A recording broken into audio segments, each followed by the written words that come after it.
हाँ, आप पूछिए। नहीं, नहीं, आप नहीं, आपके जो पीछे बैठे हुए हैं। जी, जी, आप पूछिए। जी, बोलिए। हुँ, ये सिर्फ़ ठीक है, ठीक है।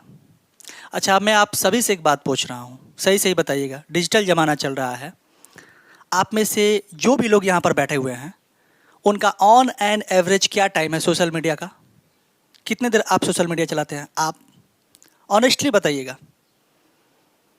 2 घंटे। 24 घंटे में 2 घंटे? फिर भी आप कम बोल रहे हैं। हो सकता है आप कुछ छुपा रहे हो या हो सकता है आपको एग्ज़ैक्ट याद ना हो और अगर 2 घंटे है, हाँ, आप बताइए। ठीक है, 5 घंटे, ठीक है। हाँ, ये बहुत ऑनेस्ट है।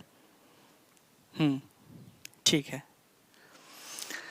मतलब ऑन एन एवरेज देखा जाए तो 24 घंटे में से हर इंसान जिसके पास मोबाइल है, वो 4 घंटे कम से कम सोशल मीडिया पर एक्टिव रहने में अपना निकाल रहा है। ठीक है? अब मैं ये बात क्यों कह रहा हूँ? क्योंकि यहाँ से सवाल निकल कर के आता है कि हम लोग फ़ोकस नहीं कर पाते हैं। चाहे वो पढ़ाई हो, चाहे अपना प्रैक्टिकल लाइफ़ हो। और कोई भी काम करने के लिए अगर ज़रूरी है, तो सबसे पहले आपकी एकाग्रता की और इसके साथ-साथ आप फुल माइंडेड होकर के किसी काम को अच्छे तरीके से तभी कर सकते हो, जब आप मेंटली प्रिपेयर हो और मेंटली प्रिपेयर होने का एक सबसे प्रमुख कारण है कि आपकी फ़ोकस और स्मरण शक्ति कितनी अच्छी है। ठीक है? एक बात बताना, आजकल रील्स का ज़माना चल रहा है। इंस्टाग्राम पे रील्स का ज़माना चल रहा है, यूट्यूब पे शॉर्ट्स का ज़माना चल रहा है, जिसमें 1 मिनट के वीडियो के अंदर, 2 मिनट के वीडियो के अंदर मतलब कुछ ऐसी चीज़ें दिखाई जा रही हैं, जो कि एक आर्टिफ़िशियल दुनिया टाइप की होती है। मैं ये नहीं कह रहा हूँ कि उसमें से जो भी बातें दिखाई जाती है, सब के सब गलत है या सब के सब आर्टिफ़िशियल है। लेकिन आप खुद सोचो कि मतलब बेस्ट से बेस्ट पार्ट उठा करके, बेस्ट से बेस्ट चीज़ों को बेस्ट तरीके से प्रेज़ेंट करके और आपके सामने वो चीज़ें इस तरीके से लेकर के आई जा रही है कि आपका अटेंशन उसमें पूरे तरीके से इन्वॉल्व हो जाए। सोशल मीडिया में कोई भी वीडियो क्यों सर्कुलेट होती है, क्यों वायरल होती है, उसका कारण क्या है? क्योंकि उस वीडियो में बताई जाने वाली, दिखाई जाने वाली जो ऐसी चीज़ें हैं, जो आपका ध्यान, आपका अटेंशन पूरे तरीके से अपनी ओर खींच लेती है। ठीक है? और जो भी वीडियो बनाने वाला होता है, वो बस यही तो चाहता है कि मेरा वीडियो कोई इंसान या व्यूअर पूरे तरीके से देखे। ठीक है? तो जो रील्स बन रहे हैं आजकल, उसमें सबसे बड़ी दिक्कत क्या है, पता है? आपको करना कुछ नहीं पड़ रहा है। आप कर कुछ नहीं रहे हैं, आप केवल देखते जा रहे हैं। आप फिजिकली एफर्ट कुछ नहीं लगा रहे हैं, केवल देखते जा रहे हैं, स्लाइड करते जा रहे हैं। ठीक है? एक रील खत्म हुई, दूसरी रील के बाद आपने तीसरी रील खिसका दिया, चौथी रील, पांचवी रील, इस तरीके से आपको पता भी नहीं चल रहा है और घंटे घंटे आपके निकल जा रहे हैं। 1 घंटे, 2 घंटे, इस तरीके से बहुत सारे लोग बहुत देर तक रील्स और इसके साथ साथ यूट्यूब शॉर्ट्स पर निकाल रहे हैं। देखिए सर, किसी भी चीज़ को मैं बुरा नहीं बोलता, कोई भी चीज़ बुरा नहीं होता, लेकिन वो चीज़ बुरा तब बन जाता है जब उसके वजह से फिजिकली, मेंटली, साइकोलॉजिकली किसी भी स्तर पर आपको प्रॉब्लम प्रॉब्लम होने लगता है। ठीक है? एग्री करते हो या नहीं? ठीक है। अब आगे समझो, यदि आप बहुत ज़्यादा समय तक रील देखते हो तो उसके कुछ मैं नुकसान बताता हूँ और आप इस चीज़ से एग्री करना, अगर एग्री कर सकते हो तो। सबसे पहले तो आप बहुत ज़्यादा टाइम अपना वेस्ट कर देते हो। टाइम प्राइसलेस है, टाइम की कोई कीमत नहीं, ये आप सभी जानते हैं। उसके बावजूद भी अगर आप इंस्टाग्राम के रील देखने में, यूट्यूब के शॉर्ट्स देखने में अगर अपने टाइम को बर्बाद कर रहे हैं, अपने वक्त को ज़ाया कर रहे हैं, तो फिर आप सभी से ज़्यादा समझदार मुझे नहीं लगता कि कोई दुनिया में होगा कि अपने ओरिजिनल काम को छोड़ करके आप लोग किसी ऐसे दुनिया में इन्वॉल्व हैं कि इस दुनिया के वजह से आपका जो ओरिजिनल दुनिया है, उससे बनने वाला जो पहचान है, वो धीरे धीरे ख़त्म हो रहा है। पहली बात। ठीक? तो एक तो आपका समय बर्बाद हो रहा है और पूरी तरीके से आपके हाथ से निकलता जा रहा है और अंत में आपके हाथ क्या लगेगा? सिर्फ और सिर्फ पछतावा। ठीक है?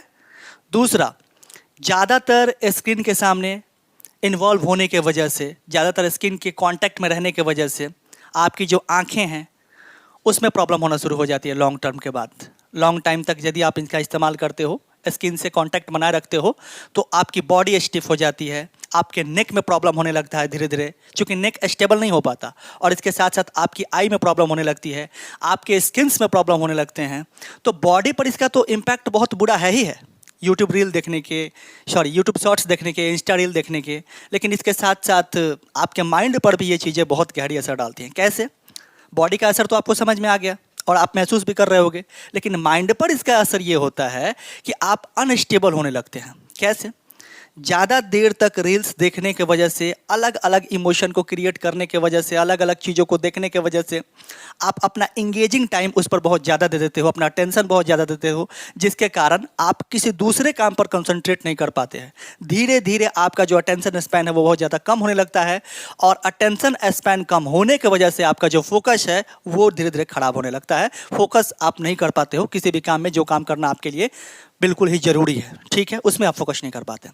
और दूसरा नुकसान मैं आपको बता रहा हूँ। दूसरा नुकसान ये है कि switching off mind. Switching off mind मतलब क्या?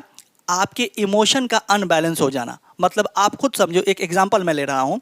अगर आप इंस्टा रील देख रहे हो तो कैसे देख रहे हो? मान के चलो आपने पहला रील देखा, इस रील को देख करके आपको बहुत ज़्यादा हंसी आई, ठीक है, कॉमेडी रील थी, आपको बहुत ज़्यादा हंसी आई, आप हंसने लगे। तुरंत आपने दूसरी रील को खसकाया, अब इस रील में एग्जैक्ट अपोजिट, मतलब आप बहुत ज़्यादा दुखी हो गए, मतलब कोई बहुत ज़्यादा इमोशनल रील्स आपने देख लिया, ठीक है। तो अभी जस्ट आप हंसी वाले रील को देख रहे थे, अभी जस्ट आपने इमोशनल वाले रील को देख लिया। उसके जस्ट बाद आपने अगले रील को स्लाइड किया, तो फिर आपने क्या देखा कि कोई एक लड़का है और एक दूसरा लड़का है, दोनों में बहुत अच्छी दोस्ती है, और दोस्ती को इस दुनिया की सबसे बड़ी धरोहर बताई जा रही है। अब आपको लगा कि वाह, दोस्ती हो तो ऐसी हो, ठीक है, आपने दोस्ती का रील देख लिया। चौथे रील में आपने देख लिया कि इस दुनिया में कोई किसी का नहीं है, प्यार मोहब्बत सब झूठी बातें हैं, सब फरेब हैं, है ना। तो इस तरीके से आप समझ पा रहे हैं, अलग अलग इमोशन से आप इन्वॉल्व हो रहे हैं। एक रील जो कि बहुत कम सेकंड का था, कम समय का था, इस रील में आपने कुछ अलग इमोशन को हिट किया, जबकि दूसरे रील में आपने अलग इमोशन को हिट किया, तीसरे रील में आपने अलग इमोशन को हिट किया, चौथे रील में आपने अलग इमोशन को हिट किया। तो ये पता है क्या हो रहा है आपके साथ? आपके इमोशन के साथ खेला जा रहा है। आपका जो इमोशन है वो अनबैलेंस हो रहा है, और इसका असर आपके माइंड पर सीधा सीधा पड़ रहा है। यहीं से आप अलग अलग इमोशन से, जो आपका जो डोपामाइन है ना, वो बहुत ज़्यादा रिलीज होने लगता है, और मतलब इसकी जो रिक्वायरमेंट है वो बहुत ज़्यादा बढ़ जाती है। आप अपना अटेंशन बहुत ज़्यादा देने लगते हो, और इसका बहुत ज़्यादा बुरा इम्पैक्ट आपके माइंड पर पड़ने लगता है, और आप फोकस भी नहीं कर पाते हो। तो मैं ये नहीं कह रहा हूँ कि रील्स नहीं देखने चाहिए। अगर तमाम तरह के जो भी लोग हैं तो वो ये बात भी जानते हैं, और मैं भी जानता हूँ, ऐसा नहीं कि मैं भी रील नहीं देखता हूँ, लेकिन हाँ, अपना एक ये रूटीन सेट होना चाहिए कि मेरा कितना देर का समय किस चीज़ के लिए कितना डेडिकेटेड है।